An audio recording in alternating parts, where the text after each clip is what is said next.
instruction du président de la République française Macron, qui lui a fait savoir, et hier il a dit explicitement, après le sommet de l'OTAN, qu'il faut que les voix qui suscitent, portent, divulguent ce qu'il appelle le sentiment anti-français dans les pays francophones d'Afrique se taisent. Le président français demande à nos chefs d'État africains francophones de fermer nos bouches. Parce que, selon lui, nous cultivons un sentiment anti-français. Mais vous savez très bien que c'est faux. Monsieur le Président Macron, il n'y a pas de sentiment anti-français ici. Ce que vous appelez sentiment anti-français, d'ailleurs, comment vous allez présenter ça? Je suis en train de parler en français, là. J'ai rien contre le français en tant que langue. Je ne parle pas en sénoufou, ou en djoula, ou en sérère, ou en wolof, ou je ne sais quoi, soninké, bambara, ou quoi d'autre. Je parle en français. Je n'ai rien contre le français. J'écris, je m'exprime, je travaille en français.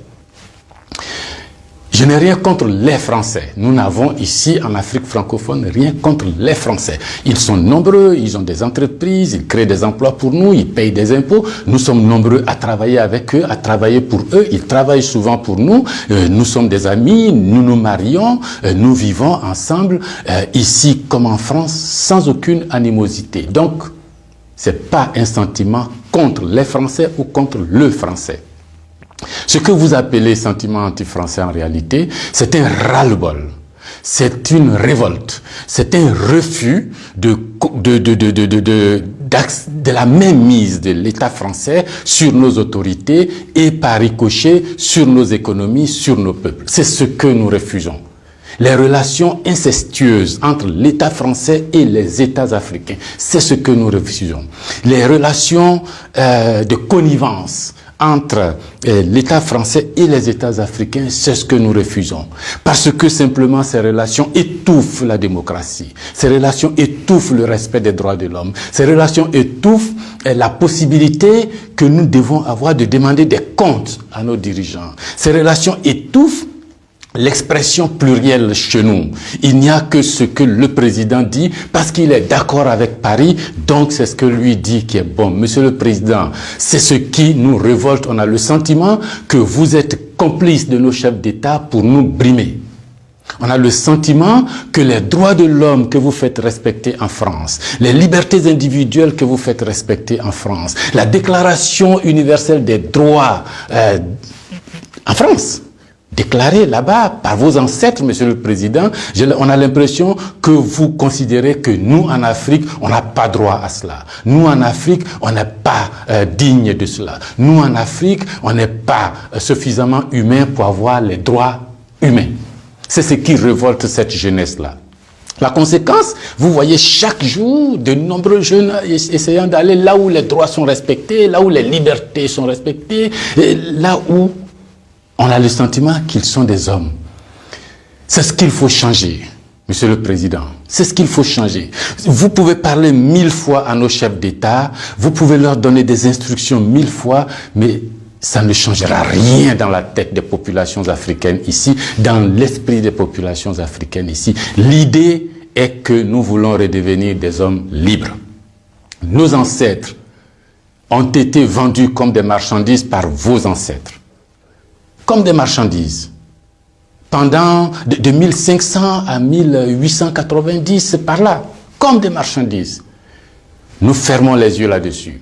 Nos parents ont été gouvernés par la décision que vos parents ont prise à Berlin de venir s'accaparer nos territoires, nous-mêmes, nos fleuves, nos rivières, nos matières premières, de prendre possession de nous. Ça a duré près d'un siècle. Fermons les yeux là-dessus.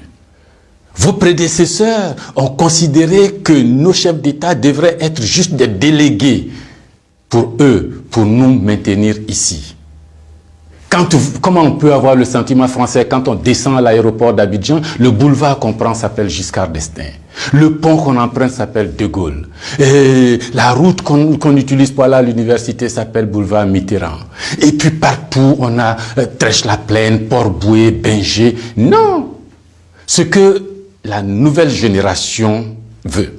Ce que nous voulons, c'est l'autodétermination. Que nos chefs d'État nous rendent compte ici, qu'ils ne soient pas obligés d'aller vous rendre compte pour se donner une certaine légitimité, comme Macron est d'accord avec moi, comme Chirac est d'accord avec moi, comme le chef d'État français est d'accord avec moi. Donc ici, vous allez faire ce que je dis parce que sinon vous allez avoir des problèmes. Monsieur le Président, tant que ça durera comme ça, les gens ici auront le sentiment que l'État français est complice de leur brimade, de leur pauvreté, de leur chômage.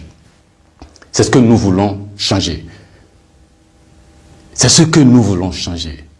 Renvoyer Kako Noboko, renvoyer Kemi Seba, renvoyer Nathalie Yamb, contester les propos de Salif Keïta ou je ne sais qui d'autre, ça ne changera rien.